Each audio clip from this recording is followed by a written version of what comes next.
people are anonymous online, or they feel that they can say things that they otherwise wouldn't. And sometimes that could be positive. And then there are people that are just awful.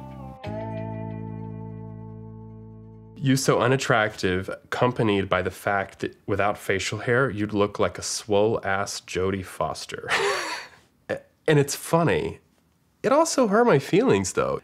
On the apps, it's just so instant. While it may be easier to reach people, it can also make it feel like less and less substantive. I was home for the holidays, and someone messaged me, mind you, not a torso, not a face pic. It was like a cartoon or something, so we're in like deep red country when you can't put anything on the picture. If you were discovered as being out, that's a problem. And one of the apps recently allowed you to put how you identified in terms of your gender. And someone messaged me, and it was something to the effect of, what the hell is cisgender? That's how it started. And I was expecting to have, this head-on collision of a conversation. And normally if someone messages me and they don't have a face and they don't have something to say, I just ignore it. But I was like, oh, okay, well, let's see how this goes. So I responded and, kind of explained how I identified. And he said something to the effect of, well, why does it matter? Why are you putting it out there? And I told him, I think it's a proactive way for people who don't identify as cis to feel included.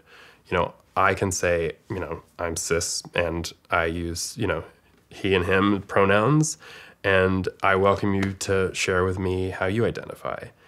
And hopefully, if that becomes a normal part of everyday conversation, that people will start seeing each other as equal and not as other. And within just a few exchanges, he said, oh, wow, well, that's really cool. I guess I should put that on too. All of us probably, at least in your late 20s, early 30s and older, came from a sense of, dare I say, persecution, or at least a fear of being bullied or not accepted. But what we don't want to admit now is that being a white, gay male in an urban city, there's a lot of privilege associated with that maybe we didn't feel when we were young, and maybe we don't want to acknowledge it now, but it's so important that we do. And for our trans brothers and sisters, are we having the conversations that we need to be having so that they feel included? And not just in conversation with them, but in conversation with other cisgender gay men. And if the app can help do that, that's great.